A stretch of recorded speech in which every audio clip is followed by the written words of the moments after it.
साथियों, आज हम प्रेम विवाह के कुछ योगों की बात करेंगे। वर्तमान समय में प्रेम विवाह का प्रचलन भी बढ़ा है और पेरेंट्स की यह धारणा भी टूटने लगी है कि प्रेम विवाह सफल नहीं होते हैं।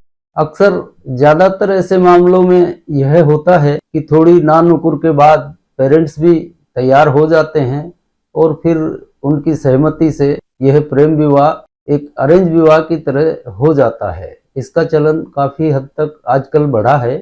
अब जहां तक प्रेम विवाह के सफल होने या ना होने का सवाल है, तो जो मेरे देखने में आया है, मतलब कुंडलियों का अगर प्रतिशत निकालूं तो कोई विशेष अंतर नहीं दिखता है। प्रेम विवाह के मामलों में भी अनबन के केसेस देखने में आए हैं और अरेंज विवाह के मामलों में भी देखने में आए हैं। ऐसा जरूरी नहीं है कि प्रेम विवाह होगा तो असफल ही हो जाएगा, और अरेंज विवाह इस बात की गारंटी नहीं है कि वो सफल ही होगा। आजकल ज्यादातर युवक युवतियां अपनी कुंडली इस बात को लेकर दिखाने आते हैं कि उनका प्रेम विवाह हो पाएगा या नहीं हो पाएगा। तो सबसे पहले तो आप प्रेम विवाह की परिभाषा समझ लीजिए। प्रेम विवाह होता है मन से, इसलिए प्रेम विवाह चतुर्थ भाव से देखा जाएगा, ना कि पंचम भाव से। जैसा कि अक्सर आपने किताबों में भी पढ़ा होगा और कई विद्वानों को भी सुना होगा कि प्रेम विवाह का भाव पंचम होता है। तो पंचम तो बुद्धि का भाव है। पंचम एक राष्ट्र प्रेम तो हो सकता है, लेकिन विवाह वाला प्रेम नहीं होगा, क्योंकि चतुर्थ भाव मन का होता है और प्रेम मन से किया जाता है, बुद्धि से नहीं किया जाता। अगर बुद्धि ही हो तो आदमी प्रेम जैसे पछड़े में पड़ेगा ही नहीं। इसलिए आप चतुर्थ भाव को प्रेम विवाह का भाव मानकर चलें, क्योंकि चतुर्थ भाव प्रेम का होता है और जब विवाह हो जाता है तो उसमें दैहिक संसर्ग जुड़ जाता है। इसलिए चतुर्थ और सप्तम मिलकर प्रेम विवाह की सफलता को तय करते हैं। पंचम से कभी भी प्रेम विवाह नहीं होगा, इस बात को नोट कर लीजिए। आज हम यहाँ पर मेष लगन से कन्या लगन तक के ही बात कर पाएंगे, वरना यह पोस्ट बहुत बड़ी हो जाएगी कि कौन से योग होते हैं जिनसे प्रेम विवाह संभव है। हमने चैप्टर 10 में लव मैरिज के कुछ योग बताए थे जो लगता है कि लोगों को समझ नहीं आए। तो आज हम यहाँ पर उन लोगों के लिए लग्न अनुसार स्पष्ट रूप से बता रहे हैं कि कौन से योग होंगे या कौन से ग्रह उनके किस भाव में बैठे होंगे तो उनका प्रेम विवाह संभव है। वो स्वयं ही अपनी कुंडली में देख लें कि उनका वो ग्रह वहां बैठा है तो उनका प्रेम विवाह हो जाएगा। अगर नहीं बैठा है तो फिर उसमें अड़चने आएंगी, फिर वो संभव नहीं हो पाएगा। पर स्वयं देखने के लिए आपको इतना तो करना पड़ेगा कि आपका लग्न कौन सा है यह आप जान लें। फिर साइड में जो चार्ट लग्न के लगे हुए आपको दिखेंगे यहाँ पर, उनसे आप पता लगा लेंगे कि यह ग्रह वहां पर बैठा है तो आपका प्रेम विवाह संभव है, और उस प्रेम विवाह के क्या फल हैं वो सब आप विस्तृत रूप से यहाँ पर। तो अब हम बात शुरू करते हैं। मेष लग्न के अंदर प्रेम विवाह होने के कौन कौन से योग निर्मित होते हैं या कौन से ग्रह कौन से भाव में बैठे हैं तो आपका प्रेम विवाह संभव है। यदि मेष लग्न में चंद्रमा दशम भाव मकर राशि में बैठे होंगे तो प्रेम विवाह होना निश्चित है, और यह एक सफल विवाह साबित होता है, क्योंकि यह चतुर्थ भाव का स्वामी होकर अपने भाव से सप्तम हो गया है।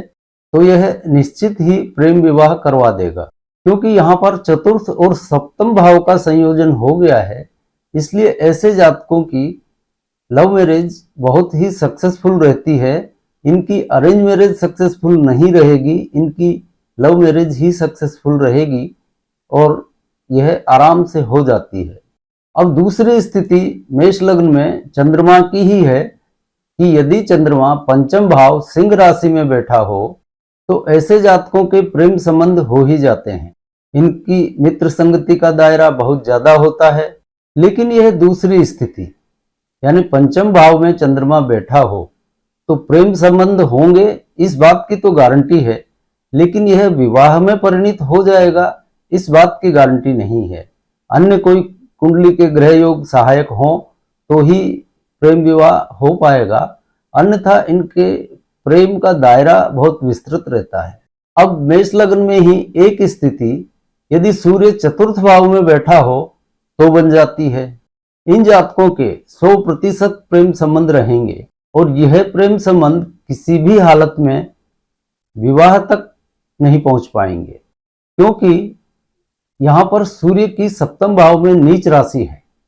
तो यह किसी भी हालत में प्रेम संबंध तो करवा देगा, लेकिन उसको विवाह में परिणित नहीं होने देगा। यह पक्का समझ लीजिए। अभी तक हमने आपसे मेष लग्न में विवाह में परिणित हो सकने वाले ग्रहों की स्थिति के बारे में बात की।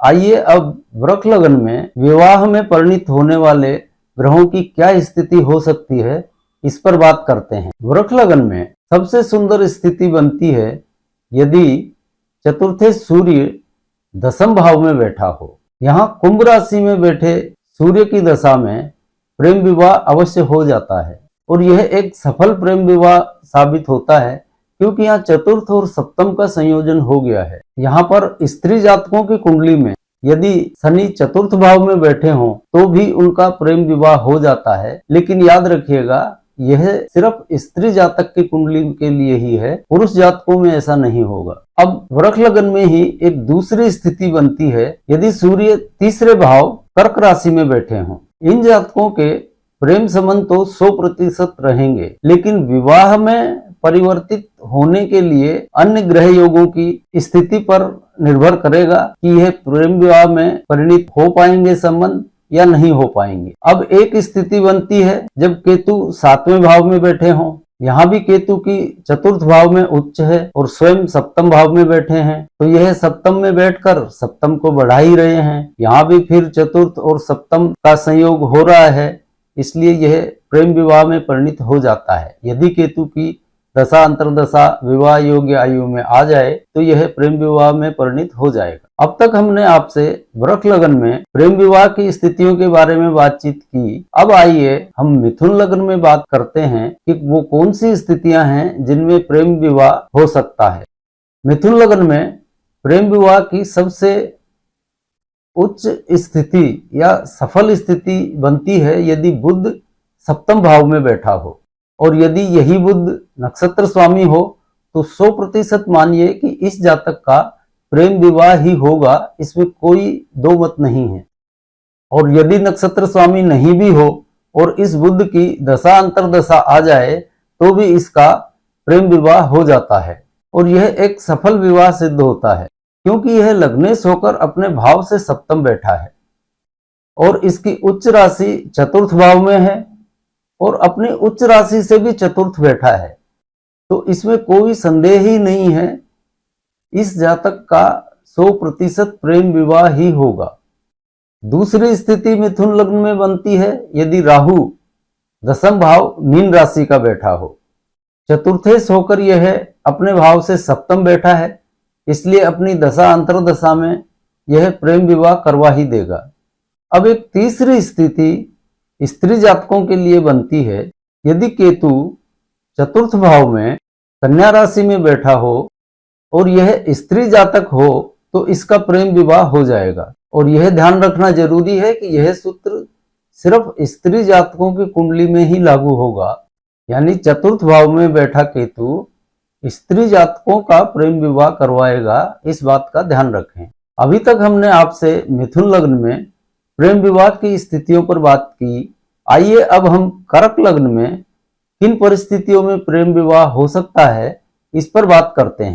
कर्क लग्न में शुक्र यदि दसम भाव में बैठा हो तो शुक्र की दशा अंतरदशा में प्रेम विवाह अवश्य हो जाता है और यह एक सफल विवाह होता है। और नक्षत्र स्वामी हो यही शुक्र तो फिर तो प्रेम विवाह होना तय ही समझिए, इसमें कोई दो मत नहीं है।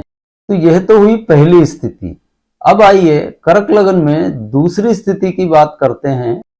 शुक्र यदि 12वें भाव मिथुन राशि में बैठा हो तो भी प्रेम विवाह की स्थितियां बना देता है, क्योंकि यह चतुर्थेश है और इसकी उच्च नवम भाव में है और अपनी उच्च से चतुर्थ होकर 12वें भाव में बैठा है, तो भी यह विवाह सफल रहता है।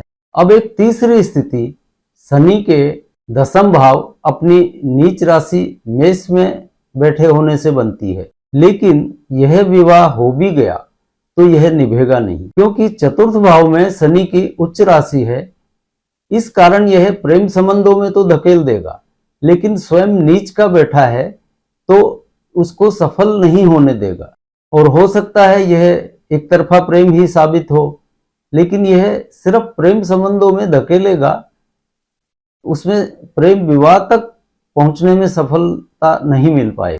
और मान लीजिए जोड़ तोड़ करके किसी भी प्रकार यह विवाह हो भी गया तो भी यह उसमें सफल नहीं होने देगा, क्योंकि यह अपनी दसम दृष्टि से सप्तम स्थान यानी विवाह के स्थान को ही खराब कर रहा है। अभी तक हमने आपको कर्क लगन में किन परिस्थितियों में प्रेम विवाह हो सकता है उसके बारे में बात की। अब आइए सिंह लगन में किन परिस्थितियों की वजह से प्रेम विवाह हो सकता है इस पर बात करते हैं।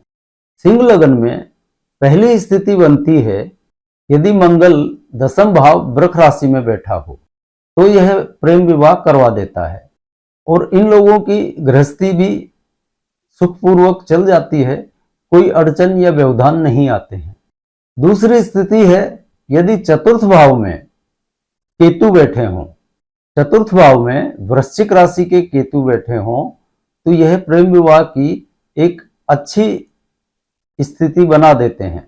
तीसरी एक स्थिति सिर्फ स्त्री जातकों के लिए बनती है यदि शुक्र चतुर्थ भाव में बैठा हो तो इस शुक्र की दशा में स्त्री जातक का प्रेम विवाह हो जाता है और यह सफल भी रहता है, क्योंकि यहाँ शुक्र की उच्च राशि मीन अष्टम भाव में पड़ती है, जो कि ससुराल से उसके लगाव, प्रेम और ससुराल की धनाढ्यता को इंगित करती है। स्वाभाविक ही है, ससुराल धनाढ्य होगी, कोई दिक्कत आएगी नहीं।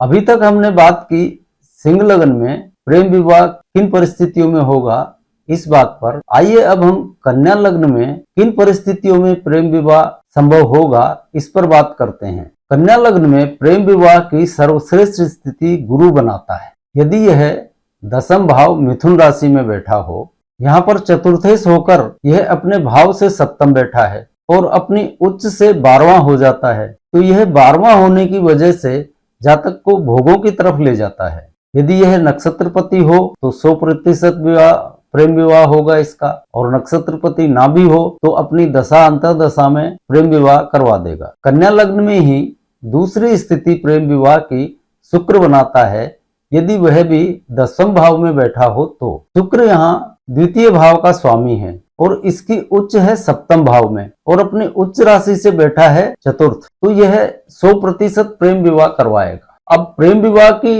परिभाषा मैंने आपको पहले बताई। प्रेम विवाह में होता यह है कि अफेयर होता है, यानी वो पूर्व परिचित होते हैं। इसी तरह से जो पूर्व परिचित लड़के लड़कियां होते हैं उनका विवाह होता है, उसको भी प्रेम विवाह की श्रेणी में ही लेना चाहिए।